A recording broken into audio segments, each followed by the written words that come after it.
नमस्कार दोस्तों, मैं दीपक नागर। दोस्तों, भारत सरकार ने एक इम्पोर्टेंट अनाउंसमेंट किया basically regarding ethanol blended petrol EBP. आप लोगों ने पिछले काफी टाइम से इसका नाम सुना होगा। पिछले साल तो ये लगभग बहुत विवादों में रहा था 2025 में। तो इवन जो नितिन गडकरी जी की इतनी अच्छी इमेज है, उन पर भी बहुत आरोप लगे थे कि उनकी कंपनी, उनके बेटे की कंपनी क्या करती है, एथनॉल बेचती है। इसलिए जानबूझ के क्या कर रहे हैं, पेट्रोल में एथनॉल मिला के बेच रहे हैं, जिससे हमारी गाड़ियां खराब हो रही है, हमारा क्या अगर माइलेज कम दे रही है। ऐसा कई सारे आरोप लगे, तो कई सारे टाइम तक, लंबे टाइम तक दोस्तों ये न्यूज़ में रहती। तो लेकिन फाइनली गवर्नमेंट ने उस सब जो आलोचनाएँ थी उसको नहीं सुनी, और गवर्नमेंट ने मैंडेटरी कर दिया। आप न्यूज़ देखिए, government mandates sale of 20% ethanol blended petrol with minimum RON 95 national wide from अप्रैल 1। दोस्तों, गवर्नमेंट ने क्या किया, बेसिकली जो एथनॉल ब्लेंडेड पेट्रोल होता है, ऐसा पेट्रोल जिसमें एथनॉल मिलाया गया है, वो मैंडेटरी कर दिया। कितना? 20%। और कब से? 1 अप्रैल 2026 से। तो गवर्नमेंट ने क्या किया, जो क्रिटिसिज्म थी उस पे क्या था, ध्यान नहीं दिया, और फाइनली इसको क्या कर दिया, मैंडेटरी कर देगा। आप सेकंड न्यूज़ देखिए, government mandates sale of 20% ethanol blended petrol from April 1। 1 April से दोस्तों प्रत्येक जो कंपनियां हैं जो ऑयल बेचती है, उसको मैंडेटरी है कि पेट्रोल में वो 20% क्या करे, एथनॉल मिलाए। आप थर्ड न्यूज़ देख सकते हैं, government mandates sale of petrol with up to 20% ethanol blending from April 1, 1 April 2026 से। मिनिमम दोस्तों लगभग 20% क्या करना पड़ेगा आपको, पेट्रोल में एथनॉल मिला के बेचना पड़ेगा। तो ये न्यूज़ तो हमने देख ली। बेसिकली क्या हुआ? बेसिक हुआ दोस्तों, ministry of the petroleum natural gases, ये सारा काम के लिए जिम्मेदार कौन है? तो ministry of petroleum and natural gas. उसने क्या किया, डायरेक्टेड ऑयल मार्केटिंग कंपनी जो ऑयल बेचती है, पेट्रोल डीजल बेचते हैं, चाहे वो भारत पेट्रोलियम हो, चाहे वो हिंदुस्तान पेट्रोलियम हो, इनको डायरेक्ट किया to sell ethanol blended petrol with 20% ethanol. देखो, इसका सीधा सा मैं मतलब आपको बता दूं, इसका मतलब क्या होता है। इस समय मैं कह रहा हूं कि एथनॉल ब्लेंडेड पेट्रोल 20%, इसका मतलब होता है दोस्तों, सपोज करो जो पेट्रोल हमको अभी मिल रहा है पेट्रोल पंप से, उसमें 80% तो क्या होगा, पेट्रोल होगा, और 20% क्या होगा, एथनॉल होगा। देखो, आज भी दोस्तों इंडिया में अपन को जो हम पेट्रोल पंप पे पेट्रोल डलाते हैं, वो प्योर पेट्रोल नहीं है, 100% पेट्रोल नहीं है। उसमें दोस्तों एथनॉल की ब्लेंडिंग की जा रही है। लगभग आज की डेट में भी 19-20% के आसपास दोस्तों पेट्रोल में एथनॉल ब्लेंडिंग की जा रही। क्यों की जा रही है तो हम आगे देखेंगे, लेकिन बेसिक मतलब इसका है, ईबीपी जो 20% की बात हो रही है कि गवर्नमेंट क्या करेगी, 100 लीटर कोई चीज बिक रही है, तो 80 लीटर तो क्या होगा, पेट्रोल होगा, और 20 लीटर क्या होगा, 20 लीटर एथेनॉल होगा। इट मीन सीधा सा मतलब ये है। तो हमने न्यूज़ देख ली कि ministry of petroleum and natural gas ने डायरेक्ट किया ऑयल मार्केटिंग कंपनी को कि आप जो पेट्रोल बेच रहे हो उसमें 20% क्या होना चाहिए, एथेनॉल ब्लेंडेड होना चाहिए। एथेनॉल की कम मिलावट तो नहीं कहेंगे उसको, गलत शब्द है, एथेनॉल का मिक्सर होना चाहिए। अब ऐसा तो क्यों कर रहा है वो सब हम आगे देखेंगे। सबसे पहले एथेनॉल के बारे में जाने तो दोस्तों, एथेनॉल जो है वो गन्ने से बनता है। एथेनॉल इज मेड फ्रॉम, सबसे ज्यादा जो एथेनॉल भारत में प्रोडक्शन होता है वो गन्ने से होता है। गन्ने का क्रश करके उसको इस्तेमाल करके दोस्तों सड़ा के एथेनॉल बनाया जाता है। मक्का से बनाया जाता है, मेस से। उसके अलावा अनाज से बनाया जाता है, जो सड़े गले अनाज हो जाते हैं। कई बार एफसीआई गोदाम में आपने देखा होगा, वीट खराब हो जाता है, गेहूं, राइस खराब हो जाता है। तो ये इनकी से भी दोस्तों क्या कर सकते हैं, एथेनॉल बना सकते हैं। बेसिकली इसको सड़ा सड़ा के इसको इस्तेमाल कर सकते हैं एथेनॉल के रूप में। अभी एथेनॉल क्या है दोस्तों, एक रिन्यूएबल है। क्यों? हर साल नई गन्ने की खेती होती है, नया आ जाएगा।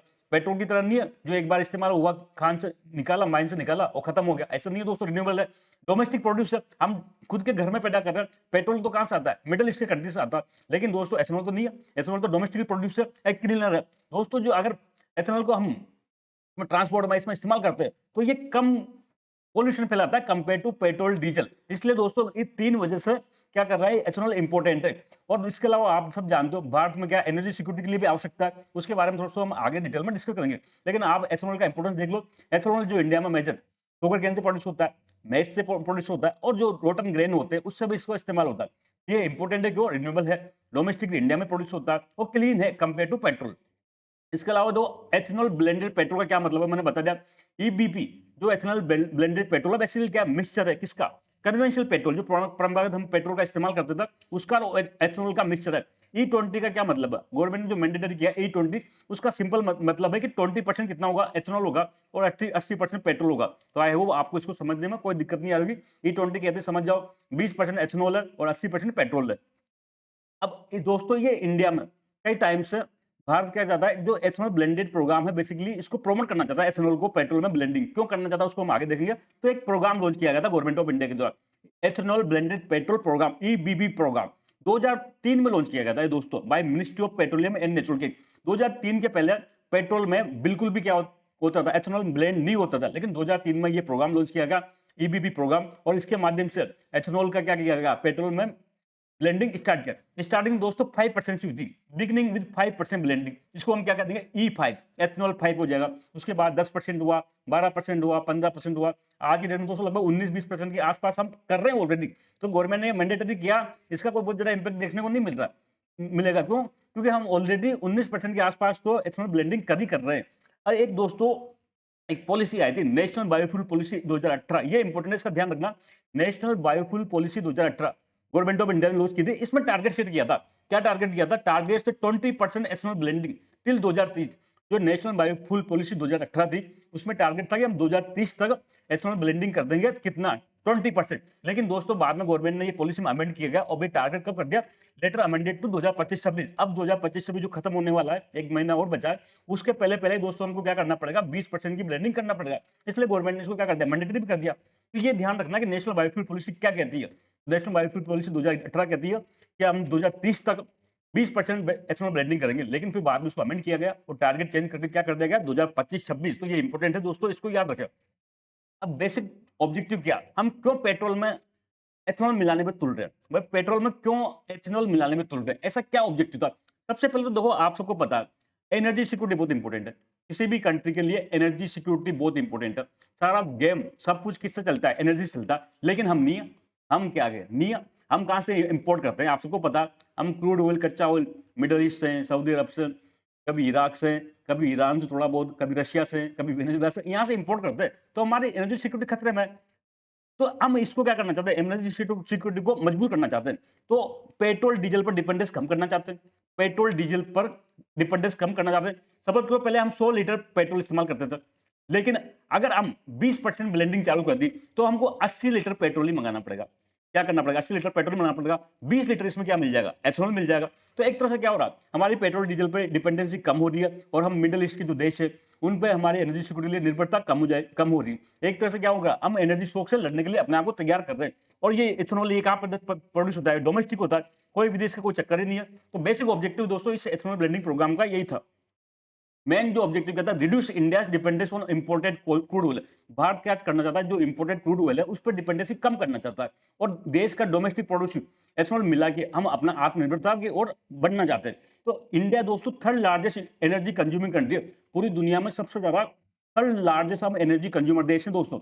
और लगभग हमारे जो एनर्जी है उसका 85% दोस्तों हम इंपोर्ट करते हैं। सोचो कितना बड़ी बात है, हम 85% तक हमारा क्रूड ऑयल है, पेट्रोल डीजल वगैरह है, उसका 85% दोस्तों इंपोर्ट करते हैं। ये एक बहुत चिंताजनक बात है। तो हम इसको कम करना चाहते थे, ये डिपेंडेंसी कम करना चाहते थे। तो इसलिए हमने क्या किया, एथेनॉल ब्लेंडिंग को बढ़ावा दिया। इसके अलावा दोस्तों एक फार्मर्स का बेनिफिट भी है भाई। एथेनॉल कहां से बनेगा, शुगर केन से, गन्ने से। तो गन्ने के किसान को मजा आएगा नहीं आएगा, उसकी फसल की डिमांड बढ़ जाएगी तो उसकी प्राइस बढ़ेगी। कॉर्न से आता है तो कॉर्न के किसानों को मजा आएगा नहीं आएगा, तो फार्मर्स को इससे बेनिफिट होगा। हम एथेनॉल को प्रोडक्शन को बढ़ावा देंगे तो शुगर केन कॉर्न की डिमांड बढ़ेगी तो उन किसानों को मजा आएगा। तो benefit to sugarcane and corn farmers. तो एक तो रीजन हो गया, हमने देखा कि हम इंपोर्टेड जो क्रूड ऑयल से बेसिकली क्या करना चाहते हैं, डिपेंडेंस कम करना चाहते हैं। सेकंड हो गया फार्मर्स को बेनिफिट होगा इससे। दूसरा सेविंग्स ऑफ फॉरेन एक्सचेंज, हम विदेशी मुद्रा भंडार की बचत होगी। भाई हम जो पेट्रोल पहले इंपोर्ट करते थे, अब एथेनॉल मिलाने से उससे कम इंपोर्ट करेंगे, कम करने के तो हमारा जो विदेशी मुद्रा भंडार में डॉलर रखा है वो डॉलर का कम खर्चा होगा, तो हमारा मोटा जो बहुत इंपॉर्टेंट चीज है फॉरेन एक्सचेंज, उसको दोस्तों उसमें बचत होगी। एक मैंने बताया इसमें एनवायरमेंटल गेन भी है, पर्यावरण से भी लाभ होगा। क्यों एथेनॉल दोस्तों कम पॉल्यूशन करता है compare to petrol diesel, lower carbon emission है, इसलिए ये एनवायरमेंटल को भी गेन होगा। लेकिन कुछ चैलेंजेस है दोस्तों। सबसे बड़ा चैलेंज तो वो ये इम्पैक्ट ऑन फूड सिक्योरिटी। भाई सबसे जरूरी खाना है कि गाड़ी चलाना, सबसे जरूरी खाना। लेकिन अगर हम गन्ना, हमारा मक्का, ये हम डाइवर्ट कर देंगे, डाइवर्जन ऑफ फूड क्रॉप हो जाएगा किसके प्रति, एथेनॉल के लिए, ना कि खाने के लिए। तो कल से कहीं ना कहीं, आज ना तो कल, ये चैलेंज आएगा दोस्तों देश के सामने कि हम हमारे जो एग्रीकल्चर लैंड है या जो क्रॉप्स है उसका इस्तेमाल एथेनॉल बनाने के लिए करेंगे, तो हमारे खाद्य सुरक्षा में ऐसा ना हो कि भविष्य में कोई दिन खाद्य सुरक्षा खतरे में पड़ जाए और हमारा जो अनाज है या खाद्यान्न है वो कम हो जाए। तो एक मेजर इंपैक्ट है उसका, इसका चैलेंज है basically impact on food security. दूसरा सबसे जो इंपॉर्टेंट है दोस्तों, भारत में जो कार्य बनी है बेसिकली बिफोर 2023, इन इंडिया व्हीकल्स मैन्युफैक्चरिंग बिफोर 2023, 2023 के पहले जो कार मोटरसाइकिल वो बनी है ना, वो दोस्तों E20 जो ये हम गवर्नमेंट कर रही है उसके अकॉर्डिंग नहीं बनी है। In India vehicles manufactured before 2023 are not design to run on E20। जो व्हीकल्स बने हैं वो ऐसे डिजाइन नहीं कि वो E20 पे चले। तो दोस्तों इससे क्या हो रहा है, एथेनॉल जो ब्लेंडेड पेट्रोल इस्तेमाल करने से आपकी गाड़ी में दिक्कत आ रही है, पेसिंग लोअर माइलेज माइलेज कम देती है, एवरेज घट जाता है, 20 का एवरेज देती थी, तो ये ईबीपी से जो पेट्रोल में एथेनॉल मिला के देता है, उससे दोस्तों एवरेज घट के 15-14 का रह सकता है। साथ में दोस्तों इंजन में बहुत प्रॉब्लम आ रही है, कई गाड़ियां समय की पहले सर्विस मेंटेन कर रही है, जो गाड़ी 10 साल चल रही थी वो 8-7 साल चल रही है, तो इसलिए इसके लिए बहुत सारा ट्रेसिंग चली थी। बीच में आपने लास्ट ईयर देखा हो तो बहुत गवर्नमेंट ऑफ इंडिया की इस पॉलिसी की बहुत जनता में बहुत आलोचना करी थी कि इस जबरदस्ती आप ये एथेनॉल ब्लेंडेड पेट्रोल बेच रहे हो, हमारी गाड़ियां खराब हो रही है, एवरेज कम बहुत कम दे रही है, और ये सब क्यों कर रहे हो? क्योंकि नितिन गडकरी के बेटे की कंपनी है, वो क्या करती है, एथेनॉल बेचती, तो इसको फायदा दिलाने के लिए आप जबरदस्ती इसको घुसेड़ रहे हो। ये सब आलोचना थी, लेकिन गवर्नमेंट ने उसकी कोई सुनवाई नहीं करी, और गवर्नमेंट ने फाइनली कर दिया, मैंडेटरी कर दिया E20 1 अप्रैल 2026 से। तो आई होप दोस्तों आपको समझ में आया होगा। हम जल्द मिलेंगे दोस्तों, तब तक थैंक यू। जय हिंद दोस्तों।